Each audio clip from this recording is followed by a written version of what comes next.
Assalamualaikum warahmatullahi wabarakatuh. Alhamdulillahilladzi hadana lihadza wa ma kunna linahtadiya laula an hadanallah. Asyhadu an la ilaha illallah wa asyhadu anna Muhammadar Rasulullah. Rabbi shrah li sadri wa yassir li amri wahlul 'uqdatam min lisani yafqahu qawli. Allahumma shalli ala sayyidina Muhammad wa ala ali sayyidina Muhammad. Amma ba'd. Sayyidi wa maulai Al-Habib Hasanain Al-Fayyad bin Yahya, yang saya muliakan juga saya banggakan, Sayyidi wa maulai Habib Reza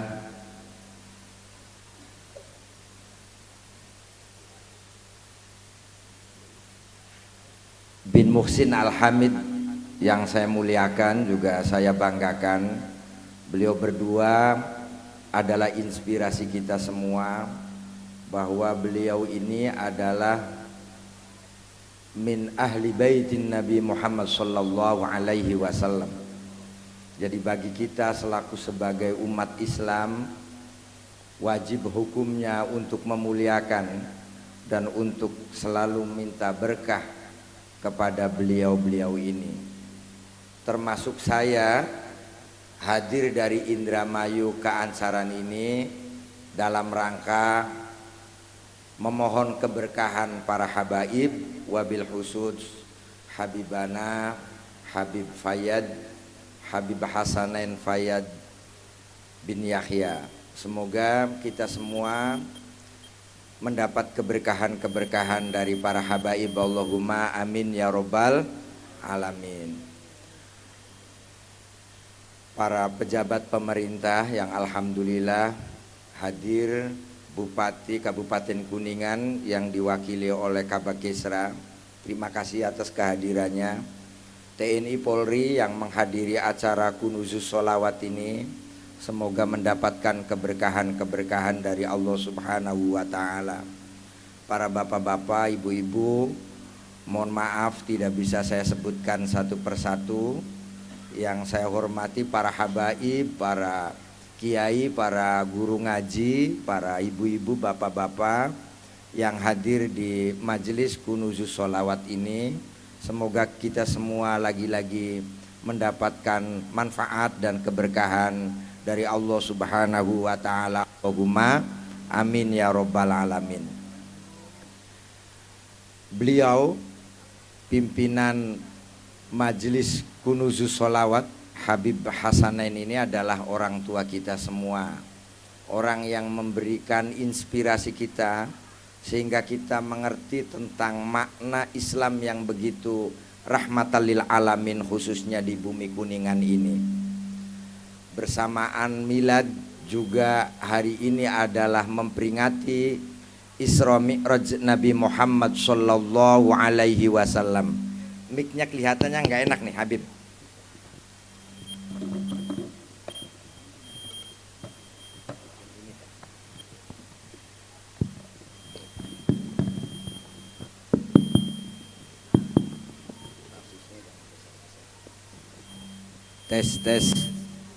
Tes.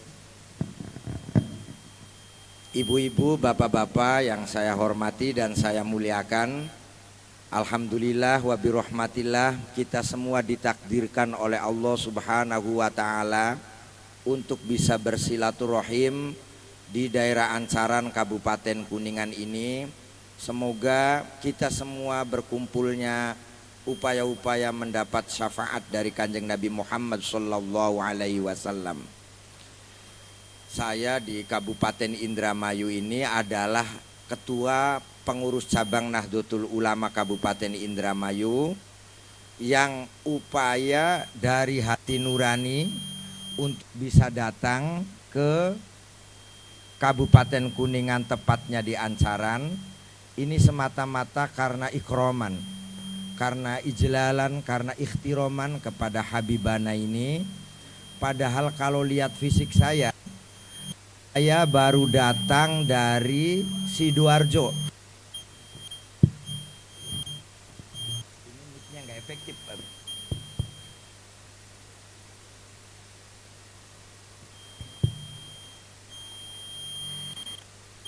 Apa harus dari atas?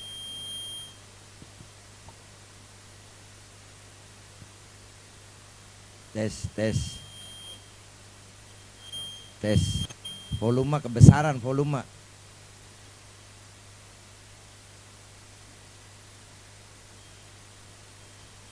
Tes.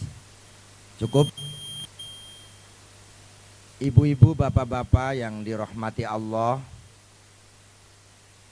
saya hadir di sini dalam rangka silaturahim ke masyarakat Kabupaten Ancaran. Padahal saya sendiri sebenarnya secara fisik saya ini sedang lelah karena baru saja saya menghadiri 1 abad Nahdlatul Ulama di Sidoarjo, dan di tolnya luar biasa, macetnya sampai kurang lebih 10 jam. Dari Jombang sampai Sidoarjo yang harusnya cukup dengan ditempuh 2 jam, saya kemarin itu menempuhnya kurang lebih 12 jam. Saya berangkat dari Jombang jam 6, saya nyampe ke Sidoarjo itu jam 6 malam. Oleh karena itu, demi rasa takzim saya kepada para habaib, saya upaya siap untuk bisa menghadiri, dan saya minta doa kepada ibu-ibu, bapak-bapak yang hadir di sini. Semoga kita semua dalam rangka sehat walafiat, Allahumma amin ya robbal alamin. Ibu-ibu, bapak-bapak yang dirahmati Allah, jadi kejadian Isra Mi'raj itu terjadi di saat Kanjeng Nabi Muhammad Sallallahu Alaihi Wasallam sedang mengalami kesedihan yang luar biasa, sedang mengalami gundah gulana. Kemudian terjadilah namanya Isra Mi'raj Nabi Muhammad Sallallahu Alaihi Wasallam. Kenapa Nabi yang maksum itu menjadi sedih dan gundah gulana? Karena baru saja Nabi Muhammad Sallallahu Alaihi Wasallam yang di backup oleh orang-orang hebatnya Kanjeng Nabi Muhammad seperti Abu Thalib yang selaku sebagai pamannya, dan Siti Fatimah Khadijatul Kubro selaku sebagai istri setianya, baru saja meninggal dunia, baru saja wafat. Ibu-ibu, bapak-bapak yang dirahmati Allah, Abu Thalib itu adalah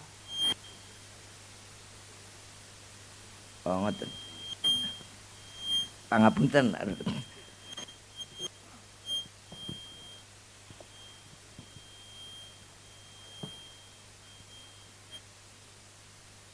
Tes. Ibu-ibu, bapak-bapak yang dirahmati Allah, saya lanjutkan. Sebenarnya saya ini nggak pantas untuk duduk di atas mimbar karena di bawah saya ada guru saya Habib Hasanain, tetapi beliau memaksa dan meminta saya untuk duduk, untuk berdiri, sehingga saya berdiri di panggung di depan ibu-ibu, bapak-bapak ini. Mohon maaf Habib, bukan berarti saya tidak menghormati, tetapi karena memang kebutuhan. Mic-nya juga kalau kita duduk juga kedengarannya bertabrak-tabrakan, sehingga saya harus dipaksa untuk berdiri. Bapak-bapak, ibu-ibu yang dirahmati Allah, kita kembali lagi bahwa Isra Mi'raj Nabi Muhammad Sallallahu Alaihi Wasallam itu terjadi setelah Nabi Muhammad dalam keadaan yang sedih dan gundah gulana. Kenapa Nabi Muhammad itu menjadi sedih dan gundah gulana? Karena orang-orang terdekat Kanjeng Nabi Muhammad Sallallahu Alaihi Wasallam itu meninggal dunia. Siapa yang meninggal dunia? Yang pertama adalah pamannya Kanjeng Nabi Muhammad yang bernama Abu Thalib.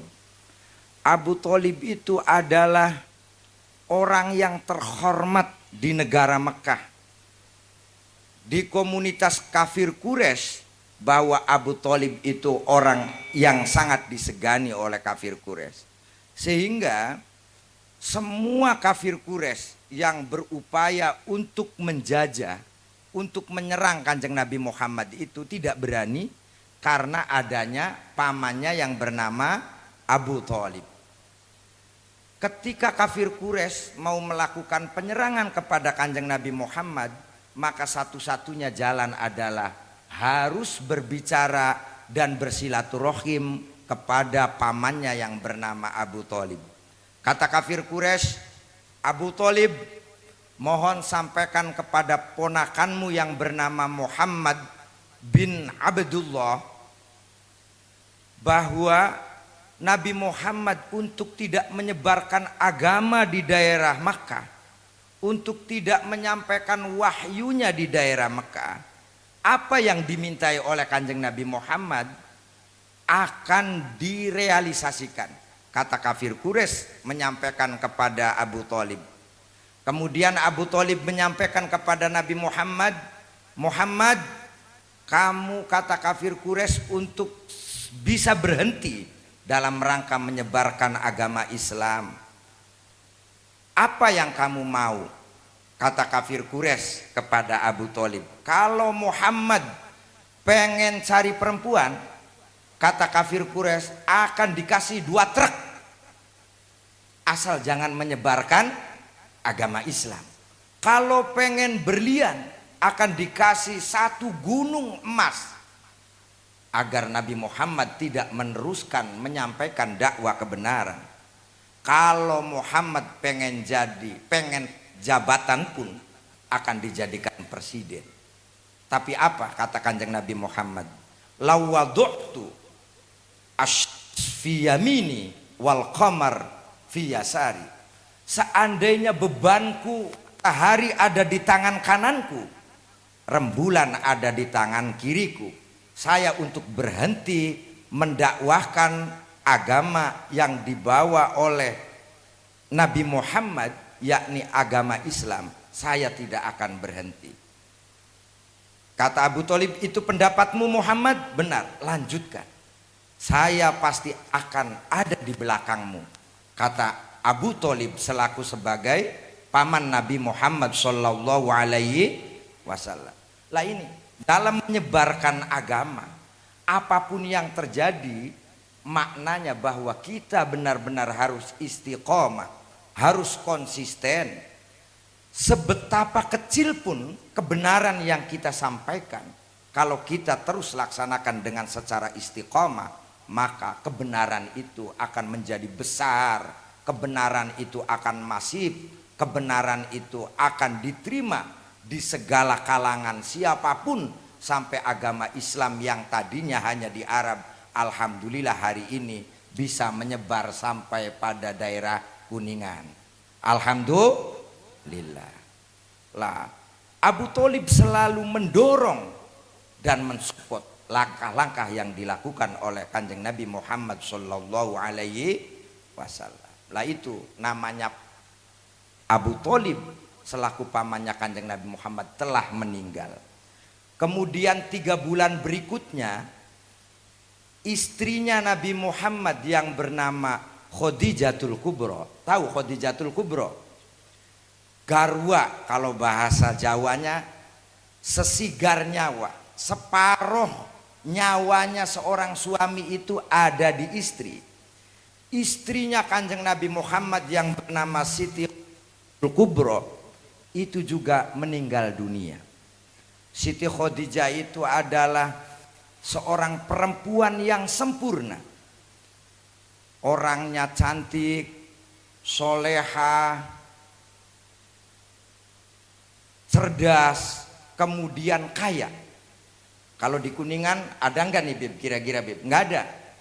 Lawannya yang banyak itu pendek, hitam, goblok, melarat. Lah itu banyak contoh-contohnya. Tetapi yang kaya Siti Khadijah sudah sangat langka. Sudah soleha, tinggi, kulitnya putih, kaya juga soleha.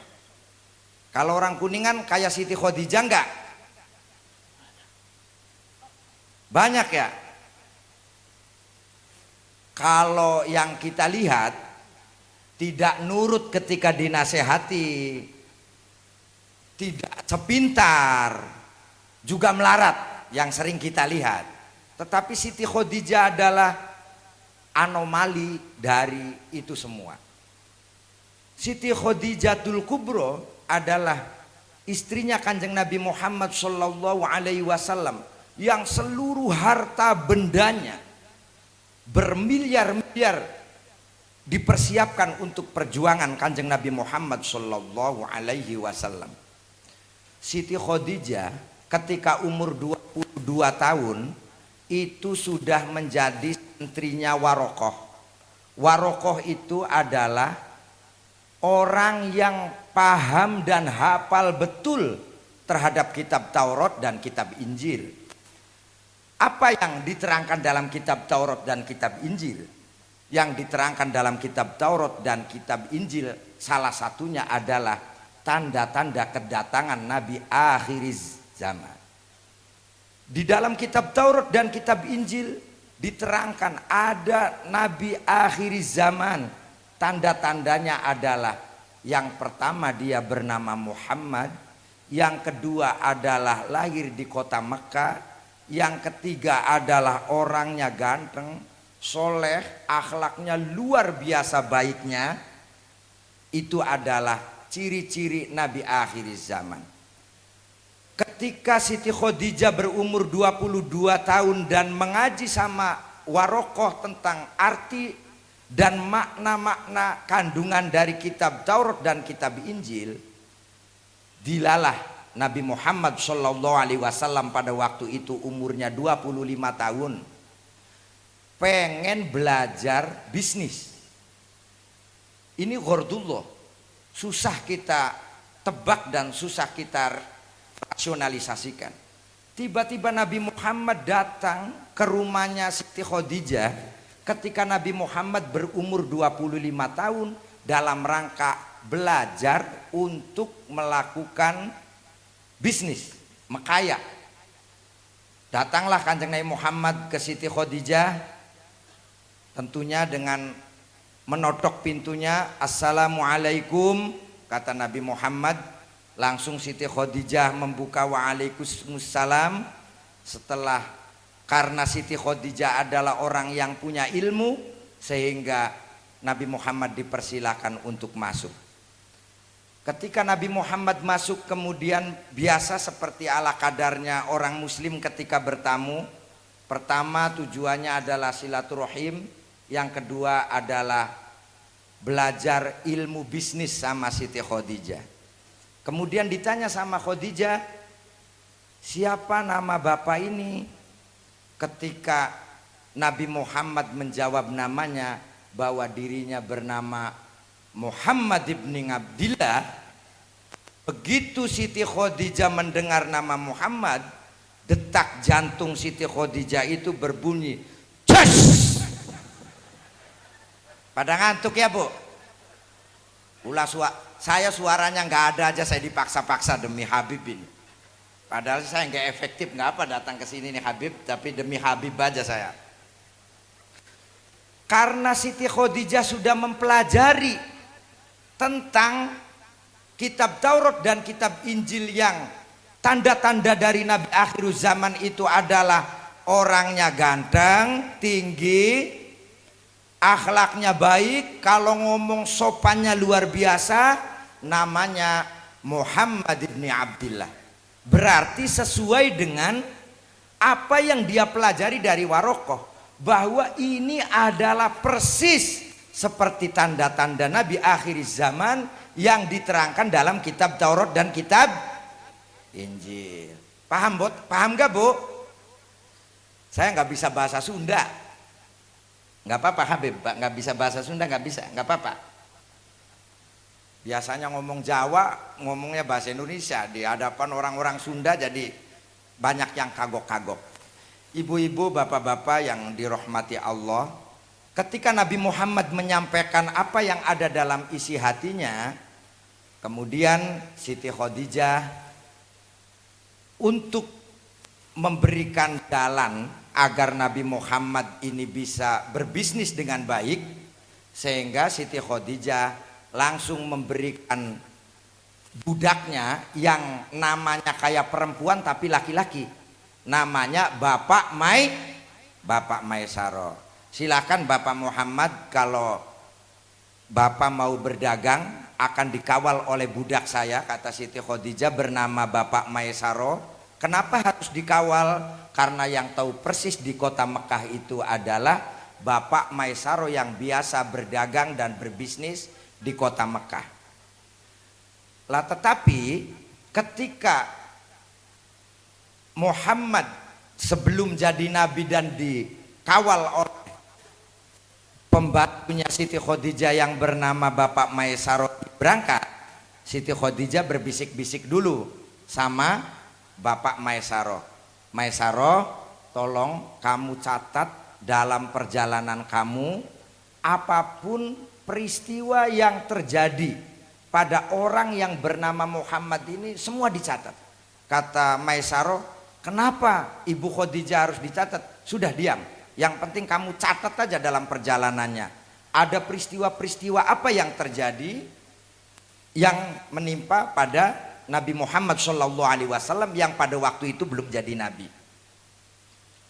Lah begitu Maisaro mendampingi Muhammad ibni Abdillah ke Basra, di sana ada gereja tua yang terbuat dari batu. Di depannya ada pohon korma yang rohibnya, kiainya namanya Nasturo. Ketika Nabi Muhammad liren, ngerti liren? Beristirahat di depan gereja tua yang terbuat dari batu ada pohon korma. Pohon korma itu memayungi Nabi Muhammad Shallallahu Alaihi Wasallam. Lah kemudian Nasturo melihat dari gereja itu ada dua orang yang sedang beristirahat di bawah pohon korma, dan Nasturo itu melihat persis dan merasa kaget karena pohon-pohon itu memayungi Nabi Muhammad, sehingga Nasturo memanggil dua orang itu untuk menghadap ke gereja itu. Akhirnya Pak Maisaro datang dan ditanya, Bapak ini siapa? Saya ini Maisaro. Yang teman kamu yang masih duduk di sana siapa?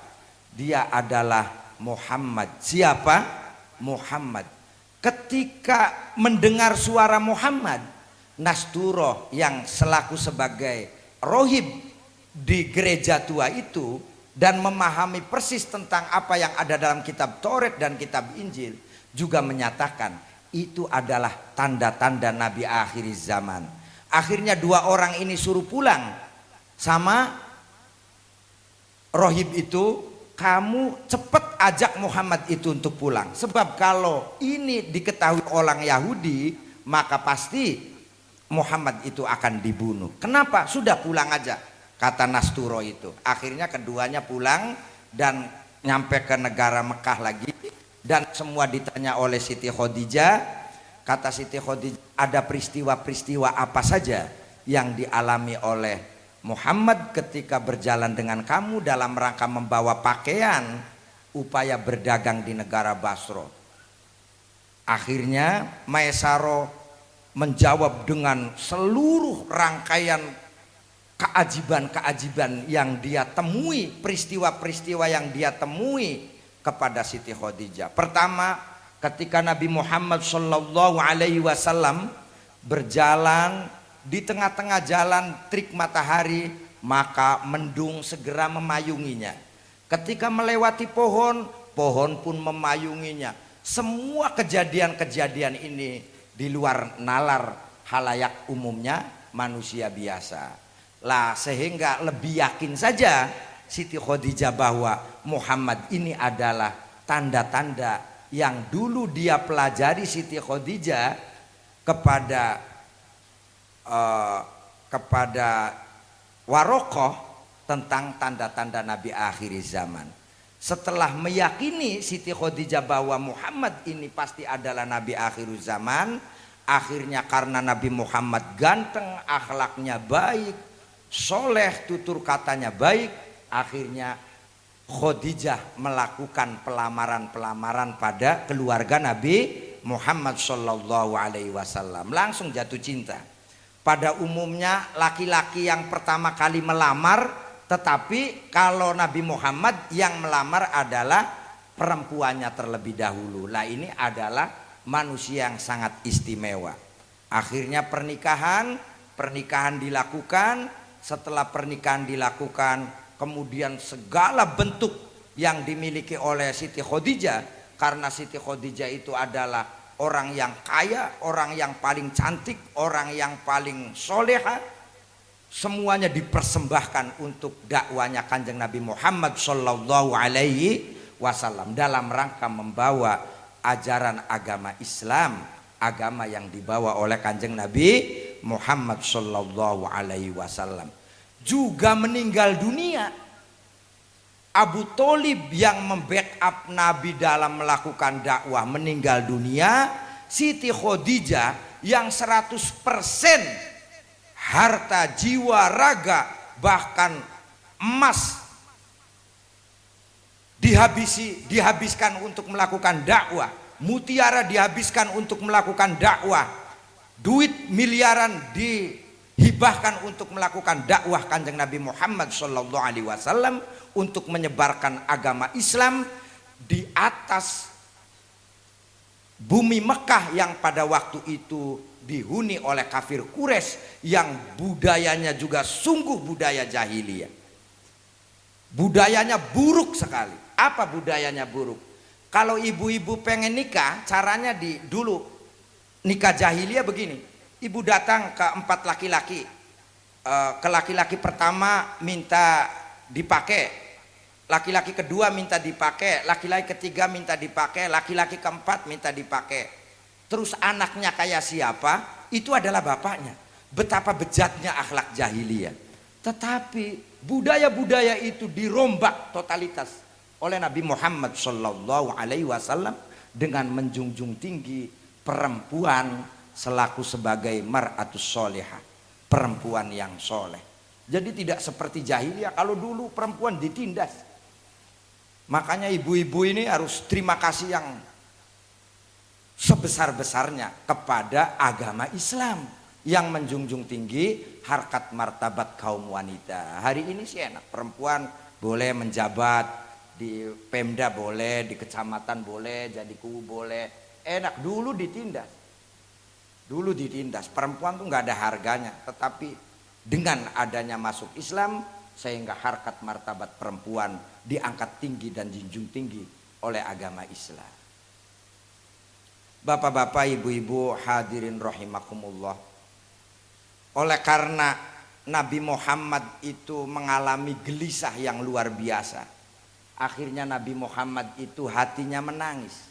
Ya Allah, Gusti, ngerti Gusti, saya berjuang dengan siapa?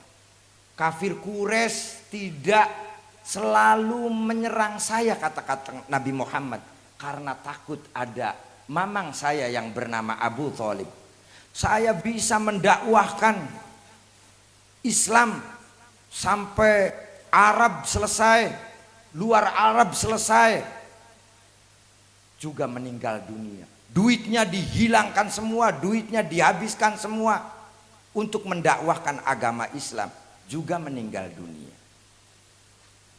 Lah karena juga yang pertama kali masuk Islam adalah dari kalangan perempuan, Siti Khadijah juga meninggal dunia.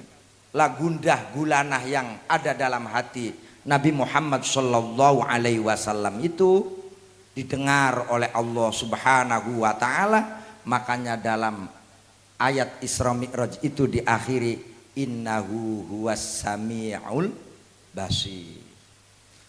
Subhanalladzi asra bi'abdihi lailam minal masjidil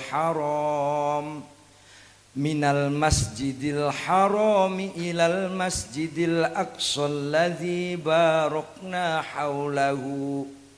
haulahu linuriyahu min ayatina Innahu huwas sami'ul basir.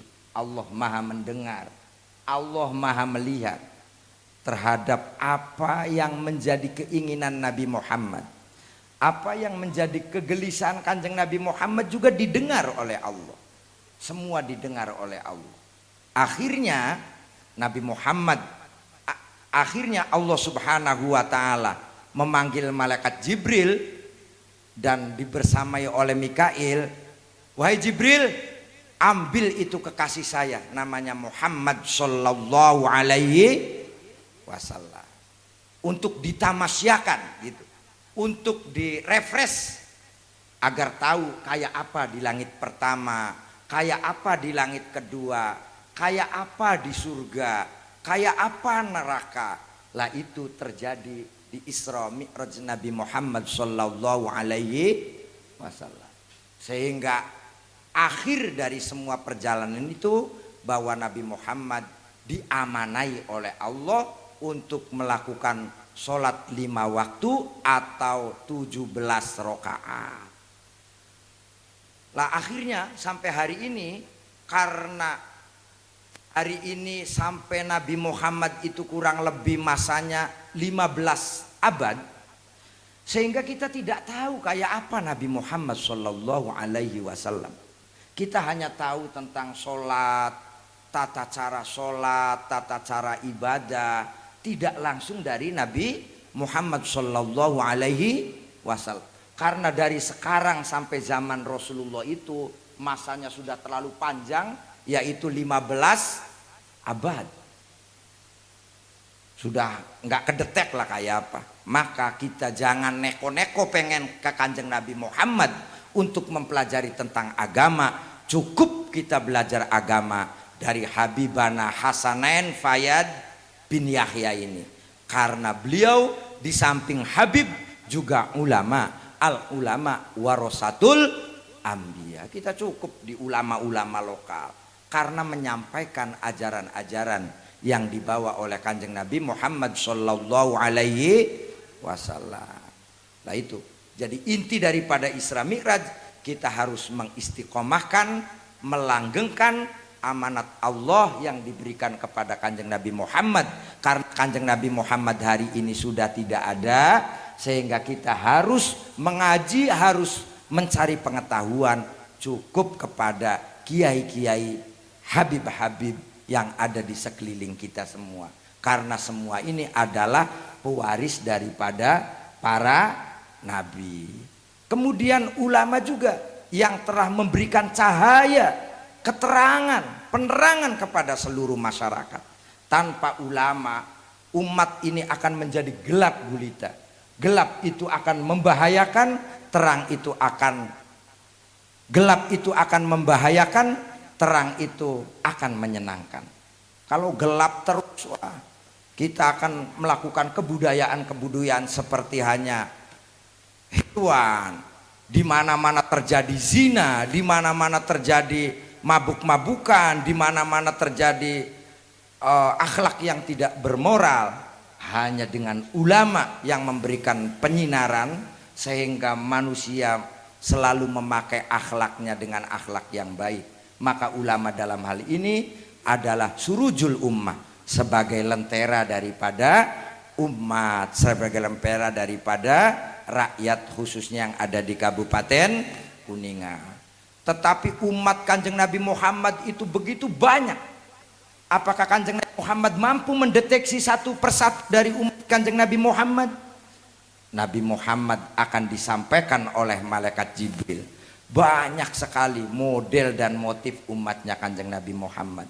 Ada yang mukanya kayak rembulan, ada yang mukanya kayak matahari, ada yang mukanya kayak apa ini, lampu 5 watt, ada juga yang gelap gulita sekali. Lah yang terang-terang ini mukanya orang-orang yang selalu ketika ada azan dilantunkan langsung wudhu, ketika ada solawat-solawat yang memanggil menuju kebaikan dia langsung bergegas. Lah maka mukanya akan terlihat terang sekali, sehingga keterangan ini akan membahagiakan karena mendapat ridho dari Allah Subhanahu wa ta'ala. Barangkali itu saja, kurang lebihnya mohon maaf. Habib, saya sudah sami'na wa ta'na dengan Habib ini, walaupun saya suaranya juga berat sekali untuk menyampaikan. Mohon maaf kami tidak sempurna di sini karena demi idkholus surur kepada seluruh masyarakat yang ada di Ansaran ini. Diterima ya Pak, Bu, silaturahim saya diterima ya. Moga-moga kita semua dosanya diapura semua oleh Allah Subhanahu wa ta'ala. Terima kasih. Saya mohon maaf yang sebesar-besarnya. Akhirul kalam, wallahul muwaffiq ila aqwamit thoriq, wal afu minkum, wassalamualaikum warahmatullahi wabarakatuh.